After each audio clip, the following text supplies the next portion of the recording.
Shalom Bapak Ibu yang dikasihi oleh Tuhan. Senang saya bisa berjumpa kembali dengan Bapak Ibu dan saudara sekalian semua di dalam keadaan yang baik.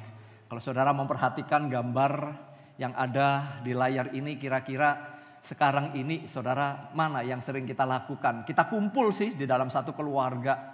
Mana yang saudara lakukan? Yang gambar yang satu sibuk dengan gadget masing-masing. Begitu ya. Sementara yang satunya menikmati percakapan. Tidak ada handphone. Satu yang kita pernah dengar itu adalah dengan handphone itu mendekatkan yang jauh gitu ya. Tapi sekarang ini malah kebalik ya. Adanya handphone malah menjauhkan yang dekat. Karena kita sibuk semua dengan handphone kita.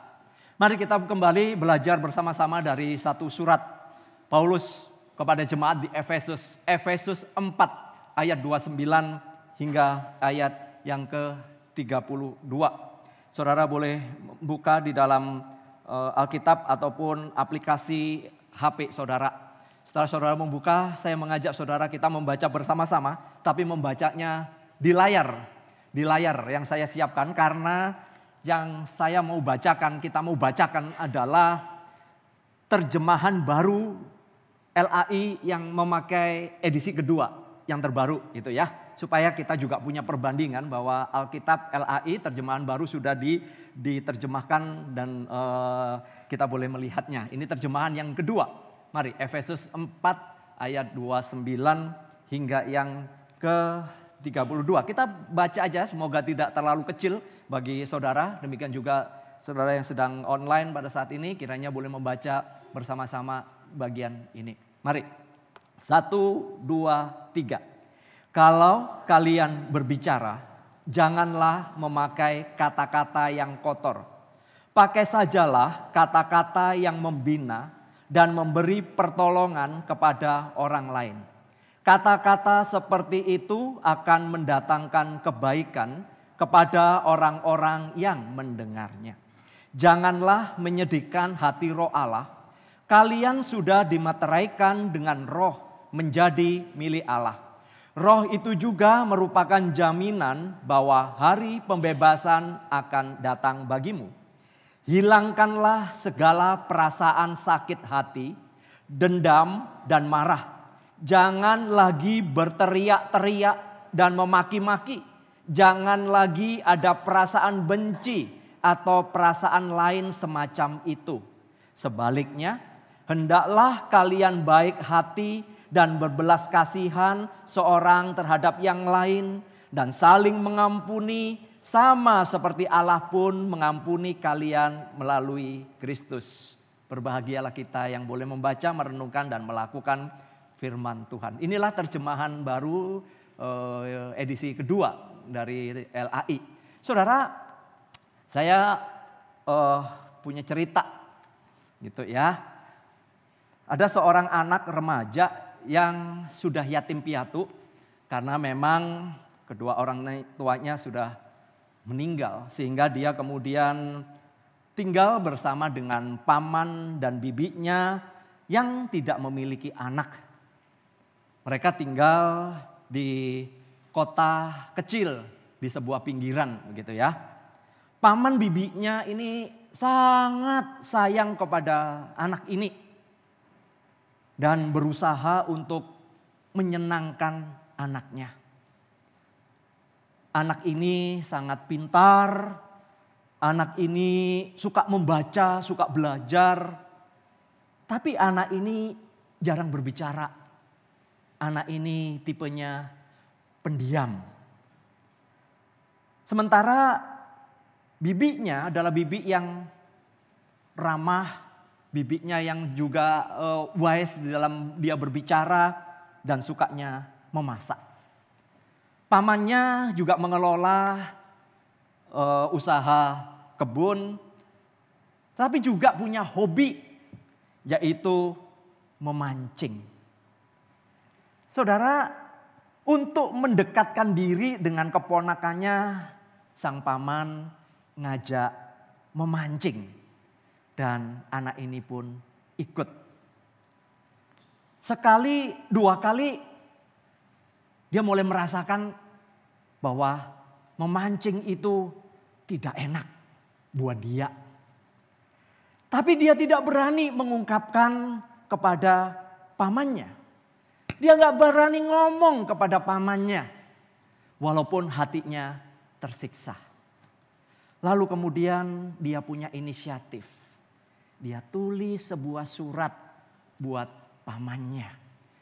Surat yang singkat lalu kemudian diletakkan di dekat pancing pamannya. Sampai hari yang ketujuh, pamannya tetap antusias untuk mengajak keponakannya memancing. Dia tidak bergeming. Sang anak mulai berpikir, pamanku menerima surat itu, melihatnya lalu kemudian memasukkan di saku jaketnya. Tetapi sampai hari yang ketujuh, kenapa aku masih diajak memancing? Itu dalam hatinya. Aku nggak tahan, aku nggak bisa ikut seperti ini. Lalu ketika dia pulang, dia tanya kepada bibinya, Bibi, sebenarnya aku nggak suka memancing, aku nggak nyaman. Sang bibi berkata, apakah kamu sudah ngomong sama pamanmu? Aku nggak ngomong, aku takut, tapi aku sudah nulis surat kepada paman. Oh begitu, baiklah. Keponakanku, maafkan. Pamanmu itu buta huruf. Dia tidak bisa membaca. Saudara, salah satu masalah yang paling besar yang sering terjadi di dalam kehidupan sebuah keluarga, di dalam juga kehidupan berelasi kita, berelasi itu dengan teman segereja, dengan teman-teman kelompok kita, ataupun juga dengan teman-teman bisnis kita. Masalah seringkali muncul terjadi adalah karena masalah komunikasi. Relasi kita dengan orang lain, khususnya dengan anggota keluarga kita, itu menjadi sangat buruk karena masalah komunikasi. Saya nggak tahu cara berbicara saudara, kita berbicara di rumah, tapi saya nggak ngerti gimana nada suara saudara, cara berbicara saudara kepada pasangan saudara, kepada anak saudara, saya nggak ngerti. Karena saudara setiap hari kita akan bertemu dengan orang yang sama dan kita membicarakan mungkin hal-hal yang umum. Tapi saudara, nada pembicaraan kita, omongan-omongan pembicaraan kita, apakah itu menjadikan relasi di dalam keluarga kita itu semakin dekat? Atau sebaliknya, setiap kita ngomong selalu terjadi pertengkaran. Saudara, Martin Buber di dalam bukunya I and Thou, seperti yang dikutip oleh pendeta Yakub Susada di dalam bukunya Konseling Pranikah, mengatakan demikian. Salah satu rahasia komunikasi manusia yang paling dalam itu adalah komunikasi. Komunikasi yang dialogis, yang nanti selanjutnya saya pakai istilah daripada dialogis. Komunikasi yang nyambung, begitu ya. Di mana kedua belah pihak, orang yang berbicara itu dapat mengkomunikasikan dirinya. Maksudnya adalah orang itu bisa mengkomunikasikan apa yang menjadi cetusan perasaannya, apa yang ada di dalam pikirannya, itu dikomunikasikan dengan baik dan benar. Maka dikatakan di sana adalah Buber mengatakan kegagalan di dalam menciptakan komunikasi yang nyambung itu akan membawa manusia kepada keterasingan. Seperti cerita yang saya tadi katakan. Keterasingan terjadi karena apa? Kita merasa sendiri, orang lain yang diajak ngomong juga merasakan bahwa ini ya saya sendiri, ini semua urusan saya sendiri. Dan tentu saja dampaknya itu luar biasa, impactnya itu luar biasa. Bagaimana seseorang kemudian menjalani kehidupannya. Anak akan menjadi frustasi dengan orang tuanya, orang tua juga menjadi frustasi dengan anaknya. Sama-sama frustasi, saudara. Tinggal dalam satu rumah, tinggal dalam satu atap, tapi orang-orang di dalamnya stres karena merasa nggak nyaman. Saudara, dapat dikatakan komunikasi yang nyambung itu adalah komunikasi yang bisa mengembangkan orang lain, membangun orang lain, dan kemudian menjadikan hubungan kita satu dengan yang lainnya itu menjadi sehat. Tapi sebaliknya saudara, relasi itu akan menjadi buruk tatkala pribadi-pribadi ini tidak bisa menjaga komunikasi dengan baik. Walaupun setiap hari kita ketemu dengan logat yang sama, dengan cara yang sama. Yang lalu saya pernah mengatakan misalnya contoh kalau kita ngomong ya, kita lagi menanyakan sesuatu kepada anak kita atau kepada pasangan kita, atau kita sebagai anak menanyakan kepada orang tua, jawabannya cuma sebegini nih. Terserah. Lihat ya. Dengan penekanan tertentu itu memiliki arti yang berbeda cara orang menangkapnya. Betul? Kata terserah itu saudara ketika disampaikan begini ya. Oh, ya terserah kamu aja deh. Gitu ya. Saudara ngerti ya ketika saya ngomong ya terserah kamu aja deh.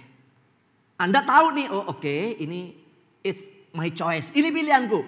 Tapi ketika kita ngomong dengan nada yang begini, terserah lu aja deh. Saudara, kita udah nangkep, ini terserahnya nggak enak nih.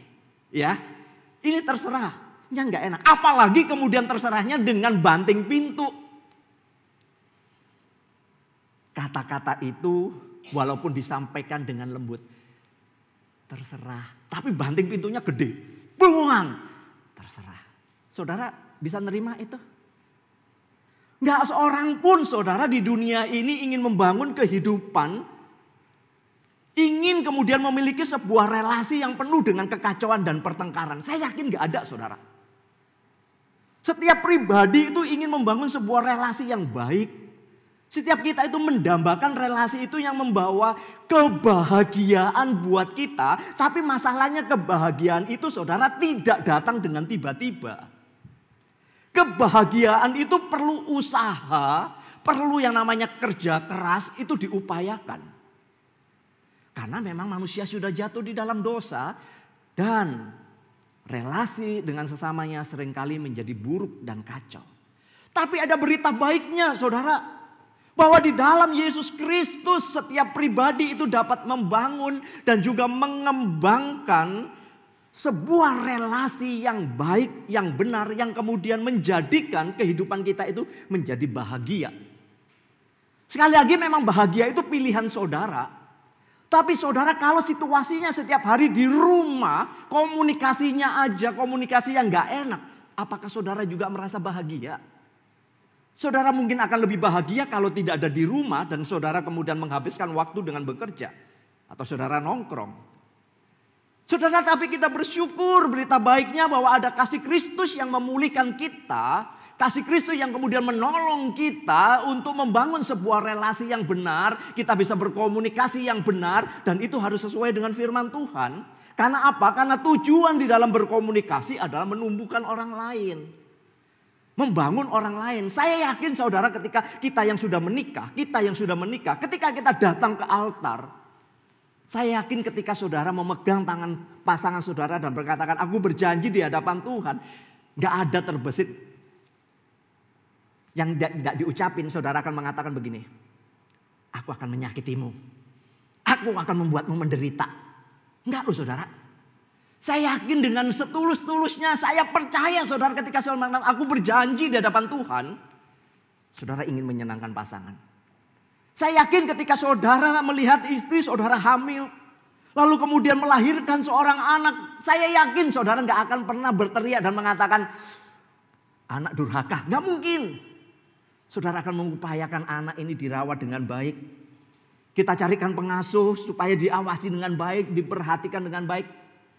Saudara lihat, ketulusan hati kita pada waktu kehadiran seorang anak itu ada di dalam keluarga kita. Tetapi saudara ketika mereka bertumbuh, seringkali kita tidak memiliki rasa bahagia. Kita merasa kesal dengan anak. Anak yang kemudian gak tahu, kemudian setelah dewasa menjadi kesal juga sama orang tuanya. Saudara saya boleh mengatakan demikian. Keluarga itu adalah kelas pertama bagaimana membangun sebuah relasi yang sehat Bagaimana keluarga itu ada kelas pertama seperti saudara, anak-anak saudara yang masih imut-imut itu saudara titipkan di PG atau di preschool.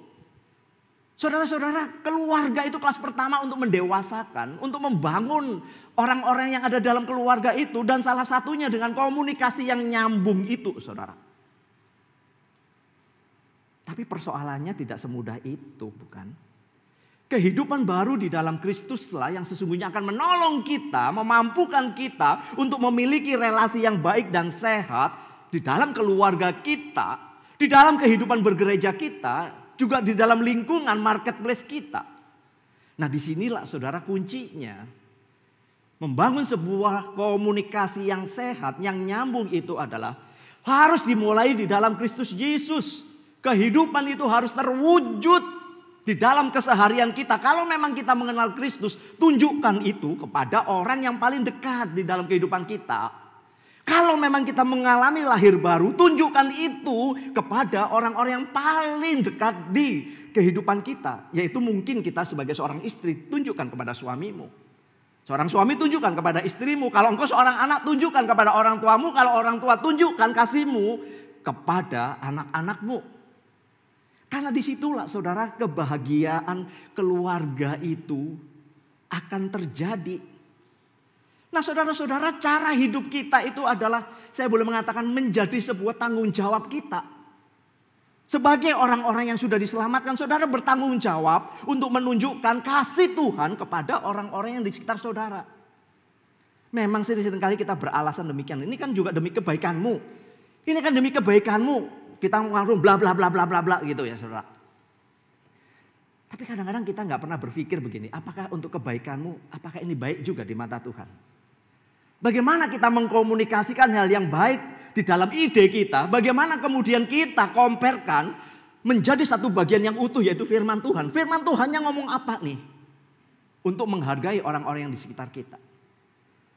Semakin lama perjalanan hidup keluarga saudara, apakah semakin saudara menikmati relasi itu, atau saudara merasa kesel di dalam relasi itu? Semakin lama di dalam perjalanan pernikahan saudara, di dalam rumah saudara, apakah itu benar-benar home sweet home buat saudara, atau rumah itu menjadi kos-kosan bagi saudara? Saudara, itu sangat berbeda loh ya, sangat berbeda. Saudara-saudara, realita yang harus kita lihat, kita hadapi bersama bahwa semua orang itu memiliki latar belakang yang berbeda, memiliki kepribadian yang berbeda, memiliki cara yang berpikir yang berbeda. Kita ini dibentuk oleh keluarga, di mana setiap keluarga memiliki pola pendidikan, pola pembinaan kepada masing-masing anggota keluarganya itu secara berbeda, saudara. Hal ini tentu saja akan berdampak di dalam cara berkomunikasi satu dengan yang lain. Ada anak-anak yang kemudian dibesarkan saudara dengan bicaranya keras. Selalu setiap hari itu ngomongnya keras terus saudara. Teriak keras. Bukan karena rumahnya dekat mesin pencetakan baja gitu ya. Yang jedang-jedeng gitu. Bukan itu saudara. Rumahnya di perumahan yang elit, yang tenang. Tapi ngomongnya itu saudara seperti saudara kita lagi ngomong di kerumunan. Ada yang diberikan segitu. Ada orang-orang yang dibesarkan dengan ngomongnya to the point aja. Pokoknya to the point. Tapi juga ada keluarga yang dibesarkan saudara dengan lembut. Ngomongnya lembut. Bahkan diajarin ngomongnya muter. Sampai kita itu memikirkan. Ini ngomongnya apa ya? Sampai kita menafsirkan ya. Menafsirkan ini ngomongnya mau kemana sih saudara? Ada yang keluarga dibesarkan seperti itu. Sehingga saudara bisa melihat ketika kita menjadi seperti ini. Anak-anak kita kemudian menjadi sebuah pribadinya yang seperti itu. Saudara udah bisa ngecek. Relasi yang bagaimana, komunikasi macam apa yang sedang saudara tunjukkan. Kalau saya memperhatikan misalnya anak-anak bocil-bocil yang kecil-kecil itu saudara. Ketika dia berantem dengan temannya entah di PG entah di mana. Saudara akan kelihatan ketika anak ini mulai teriak misalnya. Ketika anak ini ngatur teman-temannya itu kelihatan. Kira-kira nih anak ini niru bapaknya atau ibunya ya. Ngerti ya saya ya. Kita itu paham, saya itu paham, saudara pasti paham. Oh lah Iki kan ngomongnya gini, anak ini ngomongnya gini, niru bapaknya kayak begitu. Saudara bisa ngomong begitu kan. Saudara anak-anak itu bisa menunjukkan ketika dia berantem atau nggak cocok. Dia bisa teriak kepada temannya. Dia bisa mungkin pukul temannya atau tendang temannya. Atau mungkin dia kata-katanya. Atau mungkin saudara bisa melihat seorang anak kecil yang kemudian ngomongnya bagus. Seperti menggurui begitu. Ada saudara. Saudara kan tahu. Oh ternyata pola keluarganya itu seperti itu. Saudara, latar belakang kita juga akan membentuk yang namanya pola di dalam berkomunikasi. Polanya itu apa? Ada orang yang memang dibentuk di dalam keluarganya itu ketika orang ngomong itu didengarkan dan dihargai. Ada yang begitu. Tetapi ada juga pola keluarga yang sudah terbentuk adalah ingin orang itu memperhatikan apa yang kita omongin. Artinya kita jadi egois. Maunya didengar, maunya dituruti. Itu ada saudara. Jadi pokoknya maunya. Dia gak mau untuk yang namanya mendengarkan dan menghargai orang lain. Begitu orang itu ngomong, aku udah tahu pikiranmu. Cukup, diem, dengarkan papa sekarang, dengarkan mama sekarang. Bisa begitu saudara. Langsung kita mengatakan bla bla bla bla. Maunya dengerin aku. Itu pola, itu namanya pola. Firman Tuhan mengingatkan kita, saudara sekali lagi bahwa kehidupan baru di dalam Kristus. Karena konteks bacaan kita adalah orang-orang yang sudah ada di dalam Kristus. Agar kita tidak lagi hidup sama seperti orang-orang yang tidak mengenal Allah. Dikatakan di sana sebagai anak-anak Allah. Kita harus hidup dan membangun sebuah relasi yang benar. Yang terwujud di dalam cara berkomunikasi kita dengan orang lain. Saudara bisa membaca itu di dalam ayat yang ke-32. Demikian juga saudara bisa melihat di dalam pasal 5 ayat yang keempat. Saudara, bagaimana khususnya suami istri, anak orang tua, sesama saudara. Kita bisa memperhatikan saudara, komunikasi macam apa yang terjadi. Relasi yang bagaimana. Dan saya boleh mengatakan ketika kita mengabaikan prinsip utama di dalam kehidupan keluarga yaitu firman Tuhan. Walaupun saudara orang Kristen. Tapi kalau orang Kristen tidak tunduk kepada firman Tuhan, maka sesungguhnya kita sedang masuk yang namanya ke kandang konflik yang akan terjadi terus menerus di dalam relasi. Ini bukan berbicara soal karakter seseorang mengatakan ya udah dia memang diem pak, ngalah aja. Mau diomelin dia juga diem, mau diapain juga diem aja. Enaknya itu pak biarin deh. Enggak, bukan begitu saudara. Diem pun bagi saya kita bisa membicarakan sesuatu. Diem pun kita bisa mengatakan sesuatu, menyampaikan sesuatu. Relasi yang sehat di dalam keluarga itu sesungguhnya dapat menguatkan perjalanan bersama-sama. Sekali lagi, relasi yang sehat, khususnya di dalam komunikasi yang baik di dalam keluarga itu menguatkan perjalanan bersama-sama dalam keluarga. Bayangkan kalau kemudian ngomongnya di rumah udah gak enak. Khususnya kalau masih anak kecil gak terasa ya. Kalau masih 12 tahun udah gak terasa. Tapi kalau udah anak remaja, kalau itu sudah mendekati pemuda, udah menjadi pemuda, saudara itu beda banget. Beda banget saudara, pendekatan kita juga harus berbeda. Saya katakan tadi sesungguhnya bisa membangun, menguatkan perjalanan bersama-sama. Tetapi kenyataannya kita tidak bisa berjalan bersama-sama. Kita ada gap, kita ada masalah. Walaupun tinggal serumah. Di mana persoalannya? Itulah relasi yang buruk. Itulah komunikasi yang buruk. Sehingga kita semakin kehilangan arah. Anak maunya ke sana, orang tua maunya ke sini. Saudara, itu yang terjadi. Sekalipun kita sudah saling berkomunikasi satu dengan yang lain. Seperti tadi saya mengatakan ngomong. Tapi komunikasi yang bagaimana yang sebenarnya ada di dalam kehidupan kita. Problemnya adalah konflik itu sering terjadi ketika komunikasi kita sudah tidak nyambung. Komunikasi buruk itu akan menghasilkan relasi yang buruk juga. Komunikasi yang tidak nyambung juga akan menghasilkan kehidupan yang tidak nyambung juga. Saudara, kita bisa mengevaluasi tentang keluarga kita. Konflik bagi saya memang bagian normal di dalam sebuah relasi. Sekali lagi, konflik adalah bagian normal di dalam sebuah relasi, khususnya di dalam sebuah keluarga. Namun yang membedakan adalah bagaimana kita menanggapi satu sama lain ketika keadaan tidak seperti yang diharapkan. Sekali lagi ya, supaya saudara jelas nih ya. Konflik itu normal, akan terjadi di dalam namanya sebuah relasi.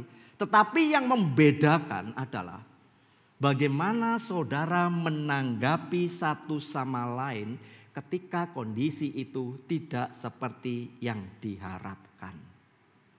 Masalah nih, tergantung Anda menanggapinya gimana nih. Itulah yang akan menentukan relasi berikutnya, hubungan saudara berikutnya. Dalam menanggapi sesuatu, saudara, ada orang-orang yang memang memberikan responnya terlalu cepat.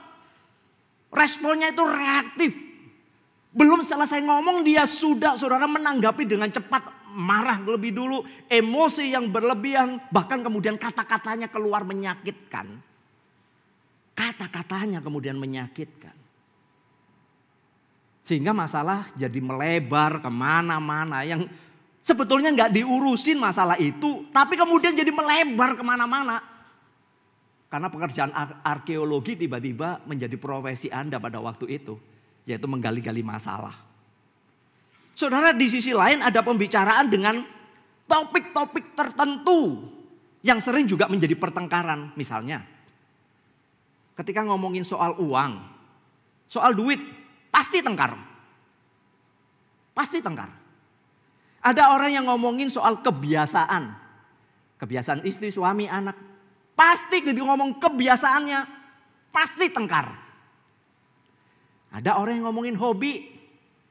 Begitu ngomongin hobi, pasti tengkar. Ada orang yang ngomongin keluarga. Keluarga nih, ketika dia ngomong saudaranya. Ketika ngomong mungkin adiknya, kakaknya. Pokoknya begitu ngomong keluarga, langsung tengkar. Ada yang seperti itu loh.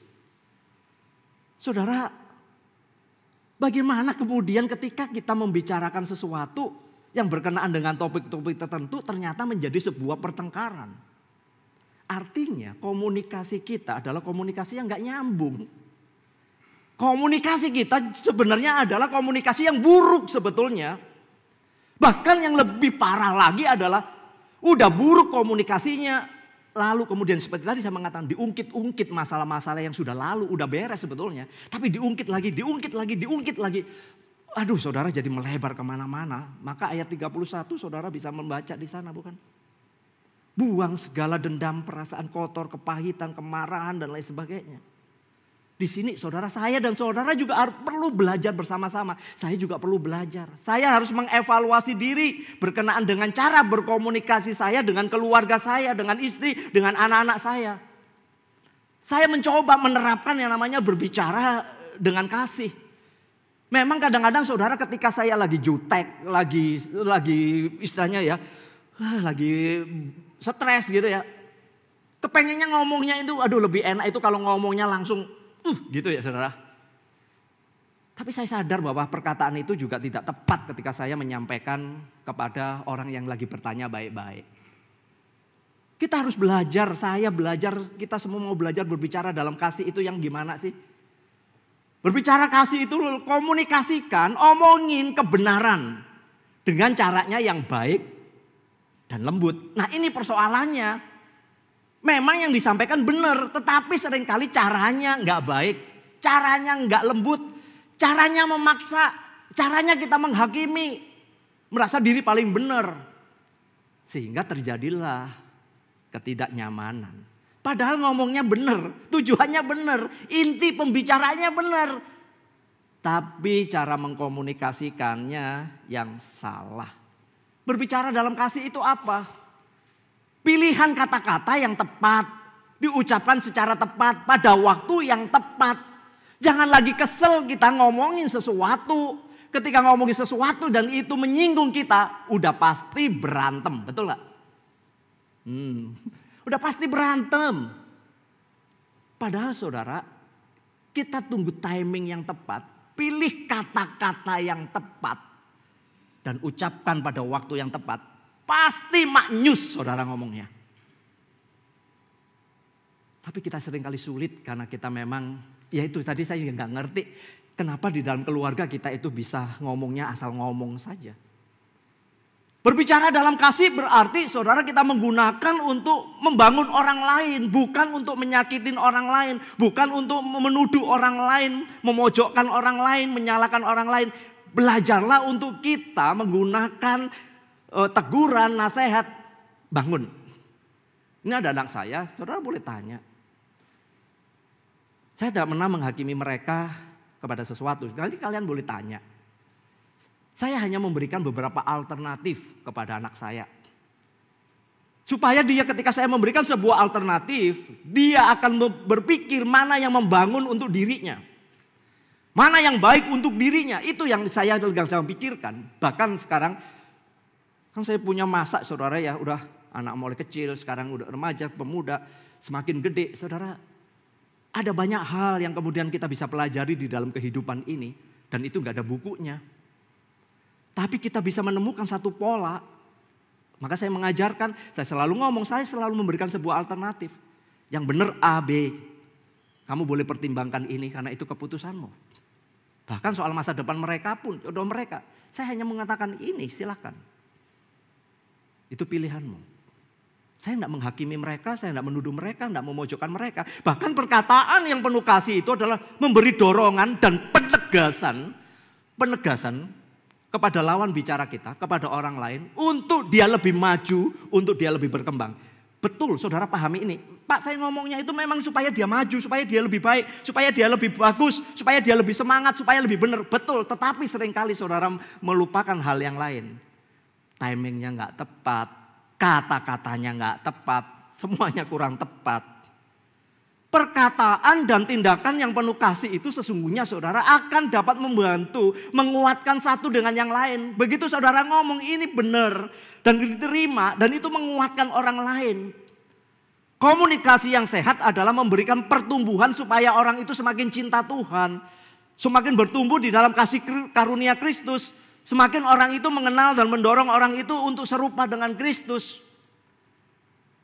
Betapa menyedihkan kalau di dalam keluarga, omongan kita, komunikasi kita ternyata membuat misalnya istri kita jadi gak mau ke gereja.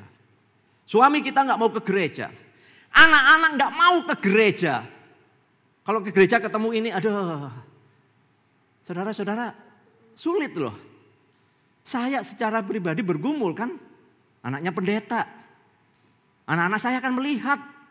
Cerminan papanya kayak apa kalau ngomong di rumah. Hidupnya kayak apa kalau sama mamanya ngajarin anak-anaknya. Bayangkan saudara.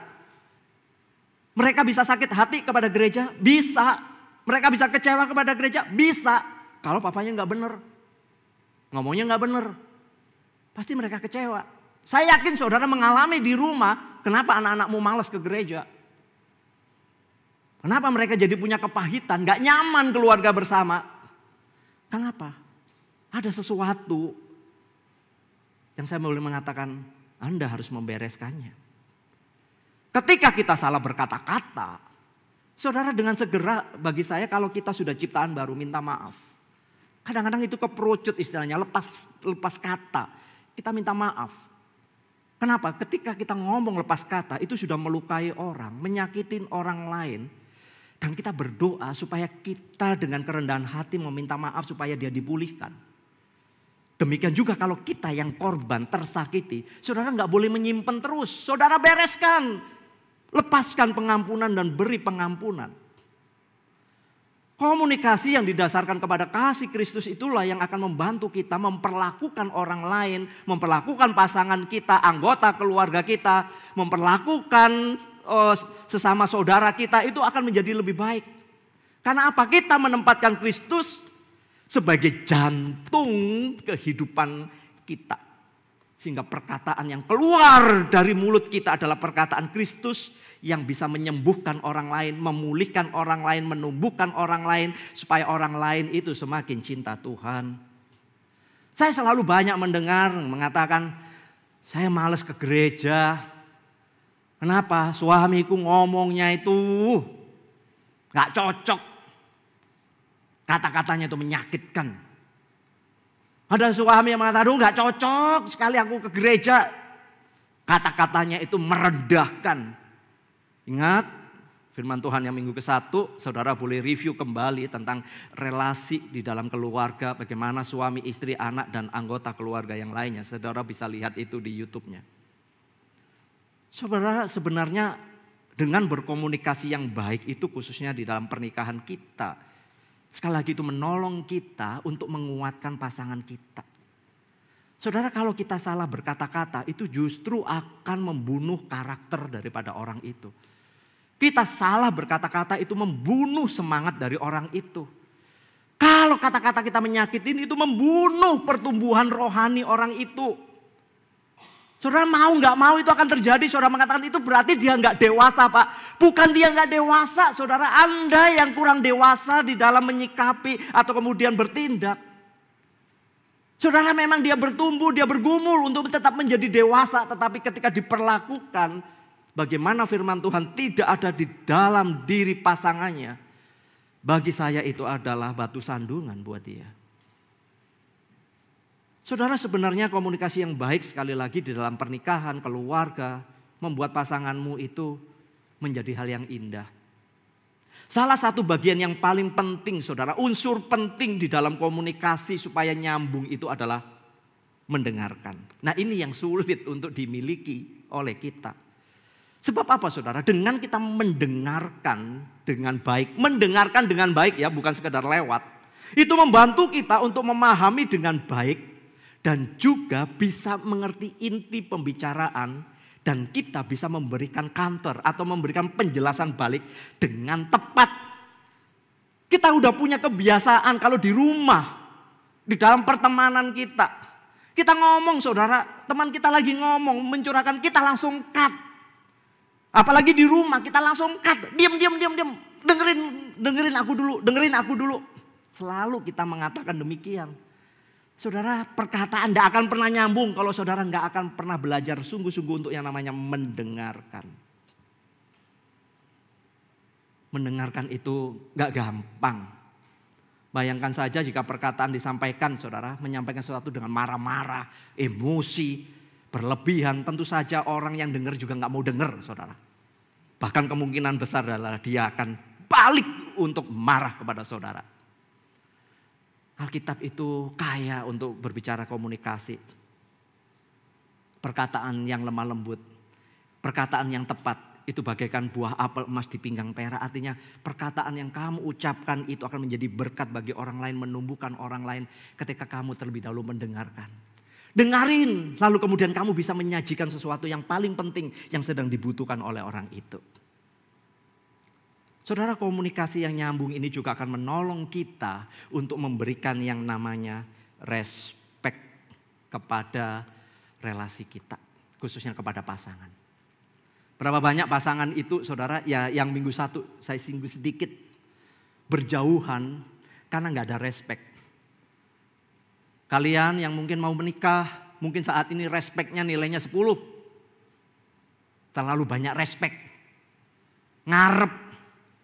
Tapi saudara, setelah saudara menikah, jangan sampai kemudian terlalu tinggi ekspektasi kepada orang itu. Istilahnya terlalu bucin, maka akhirnya saudara menjadi kecewa.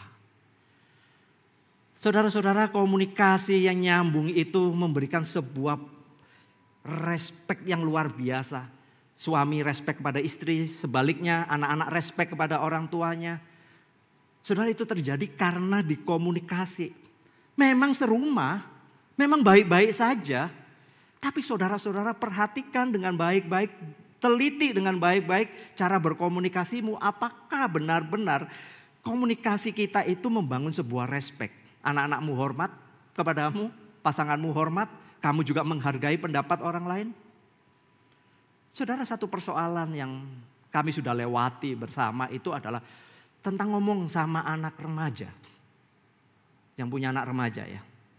Sama ngomong anak yang setelah remaja mau dewasa. Tapi belum dewasa. Yang dewasa pun juga masih seperti anak-anak. Banyak juga. Tapi saya mau share tentang bagaimana berkomunikasi dengan anak-anak yang remaja. Suatu anak-anak saya remaja, saudara. Kadang-kala ngomong sama mereka itu ngomong seperti ngomong dengan tembok. Ngerti ya saudara? Ngomong dengan tembok. Gak bergeming, saudara, ngomong apapun gak bergeming. Itu anak remaja sekarang itu seperti itu ya, saudara. Atau mungkin dia tengok, dia memperhatikan, tapi sebenarnya kita sedang ngomong kepada rumput yang bergoyang. Dia ngangguk sana, ngangguk sini, diam, senyum. Tapi saudara, gak pernah digubris. Saudara ngalami? Saudara ngalami? Ngomong dengan anak yang kemudian seperti ngomongnya tembok. Saudara jadi marah. Semakin saudara temboknya dipukul, semakin dia gak bergeming, betul? Semakin saudara keras, semakin dia juga keras. Itu yang terjadi, saudara. Inilah komunikasi, ternyata buruk loh cara kita berkomunikasi. Saudara, maksudnya begini, kadang-kadang kenapa sih sulit dengan ngomong anak-anak remaja pada saat hari ini? Kita harus memperhatikan sebenarnya adalah cara berbicara kita. Cara mengatakan sesuatu kepada mereka itu jauh lebih penting, saudara, daripada apa yang kita katakan. Sekali lagi, cara kita mengatakan sesuatu kepada anak-anak kita itu jauh lebih penting, caranya jauh lebih penting daripada apa yang mau kita katakan. Kalau kita katakan intinya cuma sedikit. Intinya sedikit. Misalnya ngomong jangan malas, udah selesai toh. Tapi kalau nadanya jangan malas, wah saudara, ngomong sama tembok dah. Atau ngomong sama rumput yang bergoyang. Cara kita mengatakan itu yang akan berbeda. Maksud saya begini. Kita harus memperhatikan cara berbicara kita. Kita harus memperhatikan cara menyampaikan kata-kata kita kepada mereka secara tepat. Maka hal itulah yang akan didengarkan oleh mereka. Dan sangat memungkinkan dengan cara yang tepat. Komunikasi itu akan menjadi lebih efektif. Akan banyak hal yang kemudian bisa menjadi cerita. Ketika kita ngomong satu bagian, ketika disampaikan dengan cara yang tepat, bagian yang lain itu bisa dibicarakan dengan mengalir, dengan smooth, saudara. Itulah rahasia cara berkomunikasi. Tapi masalahnya adalah kita menempatkan posisi kita adalah orang-orang yang mendominasi pembicaraan. Ini konteks untuk remaja dan ke atas ya. Saudara, kita mendominasi pembicaraan karena kita merasa jadi orang tua. Kita merasa orang yang menghidupi mereka. Maka ketika mendominasi pembicaraan itu akan menuntut mereka menjadi pribadi seperti yang kita mau.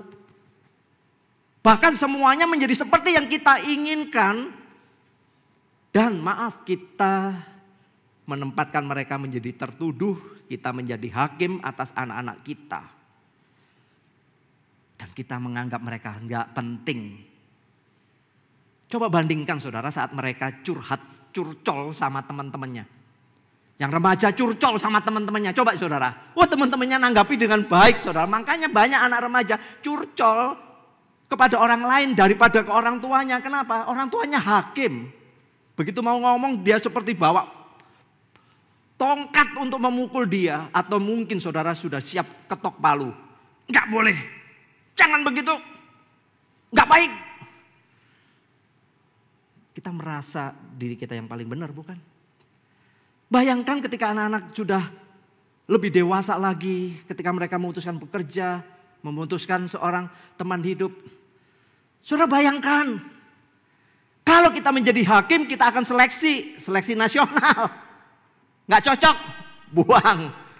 Masih ada lagi nggak dek calonnya?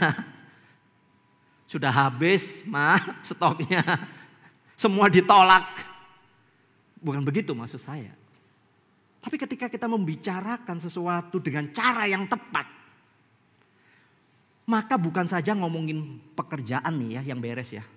Ngomongin jodoh, ngomongin masa depan, ngomongin yang lainnya itu berkembang. Jadi ngomongnya bukan soal ini beres, ini beres, ini beres, ini beres. No. Tapi hati kita diberikan kepada anak kita. Saudara, saya sudah melewati itu karena anak saya sekarang udah gede-gede. Masa remaja, saya seringkali bingung melihat antara istri saya dan anak saya perempuan yang seringkali gak cocok. Ya, saya mengatakan saya punya 2 anak yang ribut nih di rumah. Tapi lewat waktu saya mempelajari saudara. Buku itu tidak seindah apa yang ada di dalam buku saudara.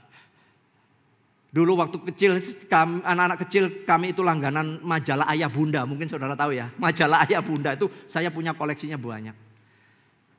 Tapi kenyataan keluarga kita berbeda. Itu hanya memberikan sebuah berkat tersendiri. Tetapi saudara, pembentukan total itu adalah dari kita sendiri. Apakah mau tunduk kepada Kristus atau tidak. Sekali lagi saudara, prinsip umum untuk berkomunikasi yang baik, sehat itu adalah mau mendengarkan dengan baik. Dengarkan baik-baik. Apapun pendapat mereka, walaupun kita kesel, dengerin dulu. Lawan bicara kita, suami kita, istri kita, dengerin dulu. Sampai habis. Pahami inti kata-katanya. Baru kemudian saudara menyusun kata-kata. Untuk saudara bisa menjawabnya dengan argumen secara tepat. Komunikasi yang nyambung itu dua arah. Bagaimana saudara berkata dengan baik dan benar. Tapi juga bagaimana saudara mendengarkan dengan baik dan benar. Lalu saudara mengucapkan dengan baik dan benar setelah saudara mengerti semuanya. Dengan siapa saja. Saudara, kita perlu belajar dari Tuhan Yesus. Lihatlah gambar ini. Bagaimana Tuhan Yesus begitu sayang kepada semua orang. Bagaimana Yesus kemudian berkomunikasi dengan semua orang. Dengan cara yang unik. Berulang kali dia mengajar secara langsung. To the point. Tetapi berulang kali dia juga mengajar dengan yang namanya perumpamaan. Karena dia punya satu kebenaran yang ingin disampaikan kepada para pendengarnya. Anak manusia datang adalah untuk mencari dan menyelamatkan yang hilang. Itulah tujuannya. Yesus menjawab semua pertanyaan. Berbicara tentang topik-topik yang relevan pada waktu itu. Saudara, berbicara tentang banyak hal. Karena Yesus adalah jawaban. Saudara, kita di dalam kehidupan keluarga apakah juga menjadi sebuah jawaban bagi orang-orang yang ada di sekitar kita? Apakah kita menjadi peneduh bagi istri atau suami kita? Apakah saudara merasakan menjadi pengayom yang mendengarkan anak-anak kita yang sedang berteriak, mengungkapkan pendapat, bahkan mereka sedang mencari identitas diri. Saudara bisa merasakan itu. Yesus sudah melakukan itu. Ketika dia belajar, mengajari wanita Samaria, wanita berdosa, bagaimana memberikan keteduhan kepada Marta yang lagi gusar, bagaimana menghibur kesedihan Maria. Ketika saudaranya meninggal Lazarus, bagaimana dia berbicara dengan pengawal-pengawal, bagaimana dia memperlakukan penjahat ketika dia sama-sama disalibkan ada penjahat, bagaimana dia berkomunikasi dengan mereka. Saudara bisa melihatnya. Yesus bukan saja teladan di dalam berkomunikasi yang baik, tetapi Yesus adalah pribadi yang memang ingin supaya orang itu bisa mengenal Allah. Mengenal Allah. Yesus berbicara dengan para muridnya bukan dengan cara memonopoli pembicaraan. Tidak. Dia mendengar apa yang menjadi keluhan. Dia mendengar apa yang sedang mereka pikirkan. Yesus mendengar apa yang sedang dipergumulkan. Bahkan ketika Yesus harus menegur, teguran yang diberikan adalah teguran yang tepat. Sehingga mereka yang ditegur, saudara merasa tidak dihakimi, tetapi kemudian ditunjukkan dia memahami kesalahannya dan kemudian dia memperbaikinya. Yesus adalah pribadi yang penuh kasih, bermurah hati, berbagai kesempatan. Yesus menggunakan berbagai cara untuk mengajar kebenaran. Bagaimana kita yang hidup di zaman ini? Ada firman Tuhan. Ada firman Tuhan. Keluarga ini adalah anugerah bagi saya, saudara. Keluarga itu adalah indah. Pemberian Tuhan. Kita lahir dari keluarga. Gak ada yang lahir dari pohon. Gak ada yang lahir dari batu. Ada keluarga. Kita gak pernah bisa memilih keluarga. Kita gak bisa memilih orang tua yang macam bagaimana. Tetapi kita ada di tengah-tengah keluarga. Dan itu adalah anugerah terbesar yang saudara miliki. Untuk saudara semakin bertumbuh, berkembang menjadi dewasa secara fisik. Tetapi juga di dalam pengenalan saudara kepada kasih Tuhan. Sekalipun orang tua kita, maaf orang tua yang resek. Tapi ketika engkau menjadi anak Tuhan, engkau bisa memberkati orang tua yang demikian. Komunikasi itu saudara bukan sekedar kemampuan untuk kita berbicara. Bukan. Tapi kemampuan juga adalah untuk mendengar. Jadi jangan sering terlalu banyak ngomong. Tapi juga perbanyaklah untuk mendengar. Karena pada waktu Anda berbicara seperti yang sudah Anda dengar. Saudara-saudara, komunikasi itu penting. Perhatikan ketika saudara ngomong. Karena kita udah terbiasa di rumah. Sekali lagi ada pola, ada kebiasaan yang saudara miliki. Tapi perhatikan ketika saudara ngomong. Nada bicara saudara. Kata terserah itu bisa diartikan berbagai macam. Perhatikan bahasa tubuh saudara. Perhatikan ekspresi wajah saudara. Ketika saudara gak setuju, nada saudara bisa mengatakan sesuatu yang menolak dengan keras. Ketika Anda gak setuju, bahasa tubuh saudara sudah bisa dibaca. Ekspresi wajah saudara juga bisa dibaca. Saudara, kita bukan untuk kemudian memanipulasi diri. Bukan itu maksud saya, tetapi saudara tahu saudara gak setuju. Tahu saudara harus ngomong yang benar. Miliki hikmat Tuhan sehingga saudara bisa menyampaikan dengan nada bicara yang pas. Bahasa tubuh yang tepat, ekspresi wajah yang juga bersahabat. Mengatakan tidak boleh. Dengan nada yang keras tentu akan menyakitkan. Tapi kalau kita mengatakan begini, lain kali ya. Tapi lain kalinya kan gak tahu kapan, betul gak? Lain kali itu kan masih panjang saudara. Ketimbang kita mengatakan gak boleh. Saudara-saudaraku, komunikasi yang buruk, komunikasi yang dipenuhi dengan emosi negatif, komunikasi yang hanya ngomong soal ego kita. Dan saudara tahu gak, ketika kita komunikasinya buruk, ada satu istilah yang mengerikan. Bahwa kekerasan kita bukan hanya kekerasan kita menempeleng, menendang, memukul. Tapi ada kekerasan verbal. Dan itu adalah silent killer yang mematikan. Saudara, bukan saja melemahkan orang itu, menyakitin orang itu, tapi benar-benar bisa membunuh karakter orang itu. Terlebih ketika seorang suami saudara berkata-kata secara verbal. Dia sudah melakukan KDRT secara verbal. Ketika orang tua ngata-ngatai anak-anaknya. Dengan kata-kata yang tidak sepantasnya dikeluarkan oleh mulut orang tua kepada anaknya. Sebaliknya anak kemudian memaki-maki orang tuanya. Kekerasan verbal. Dan itu adalah silent killer. Berapa banyak kita sudah tersakitin oleh kata-kata orang lain? Terlalu banyak bukan? Itu namanya silent killer. Makanya kita itu kehidupan menjadi gak happy, gak bahagia. Kenapa? Sebenarnya saudara-saudara di dalam kehidupan ini secara umum dapat dikatakan begini nih. Ada dua tipe orang yang sebenarnya memiliki emosi yang negatif itu. Yang pertama, tipe orang yang bagaimana? Orang itu adalah orang yang mudah marah. Orang itu cepat, orang itu yang bereaksi buruk, reaktif.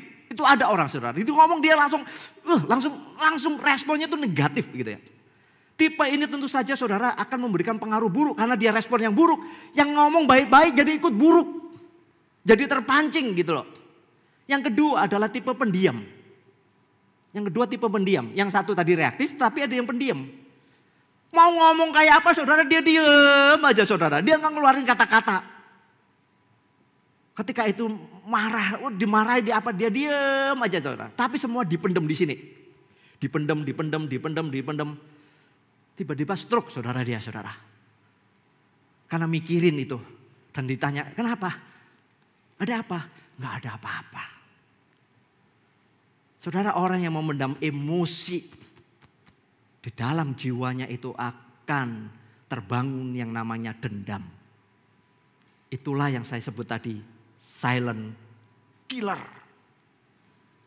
Jadi reaksi yang berlebihan buruk, reaksi yang sama sekali diem aja saudara ya. Tapi semua disimpan, itu juga reaksi yang buruk. Kedua-duanya adalah silent killer. Saya menutupnya dengan apa yang Alkitab katakan ketika kita berkomunikasi. Pertama, cepat untuk mendengar. Sekali lagi, komunikasi yang baik, yang efektif, yang tepat adalah mendengar. Cepat mendengar, lambat untuk marah. Jangan dibalik ya. Jangan dibalik. Cepat marahnya, dengarnya terlambat. Marah duluan baru jelasin. Oh gitu ya. Aduh gue salah. Ya udah terlambat lah. Kalau terlambat kan di belakang. Kalau di depan kan pendaftaran. Jangan dibalik ya firman Tuhan ya. Cepat untuk mendengar. Lambat untuk marah. Tanyain Ariel, Tania. Kapan papanya marah ya? Papanya gak pernah marah-marah. Tapi juga bukan tipe pendiam saya ya. Mendendam bukan. Ada waktunya untuk marah karena gini. Kalau saya marah, boleh marah? Boleh. Tapi jangan sampai berbuat dosa. Nah yang susah itu kalimat berikutnya firman Tuhan itu saudara. Boleh marah, marah kata saudara. Tapi masalahnya gimana marah yang gak berbuat dosa? Pasti dosa deh. Iya kan? Tapi ini firman Tuhan gak bisa dilawan. Boleh marah tapi jangan berbuat dosa. Kalau kamu marah jangan sampai kemudian matahari kemudian terbenam.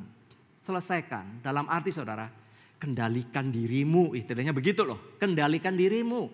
Marah ya marah, ini gak benar. Omongin dengan secara tepat, pasti jadi benar. Ketimbang saudara marah duluan. 3, firman Tuhan ngomong apa? Buang segala bentuk kemarahan, kejahatan, kata-kata kotor, delete dari kehidupan kita. Suami istri, delete kata untuk kita pisahan aja deh. Kalian yang mau pacaran dari sekarang sampai kemudian ke jenjang pernikahan, kata cerai sudah harus di-delete. Nggak ngomong cerai sih, tapi tiba-tiba hilang kabur gitu aja ya saudara. Tiba-tiba kabur hilang. Tapi saudara buang segala kemarahanmu. Karena ini adalah firman Tuhan. Yang terakhir, lepaskanlah pengampunan.